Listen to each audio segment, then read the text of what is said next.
Magluto tayo ng juicy and delicious steamed chicken.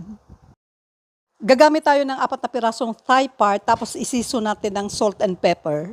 Sa panimpla, 1 tablespoon honey, 2 tablespoon toyo, 2 tablespoon tomato paste, 1 tablespoon mustard, 1 tablespoon paprika, finely chopped herb, parsley yung available sa akin, tapos konting asin and then set aside. Maglagay tayo ng olive oil sa pan, tapos lagyan ng 2 tablespoon butter, tapos iprito natin yung garlic hanggang mag-golden brown. Iprito na natin hanggang mag-golden brown, and then pagkatapos pahiran na natin yung itinabi natin panimpla kanina.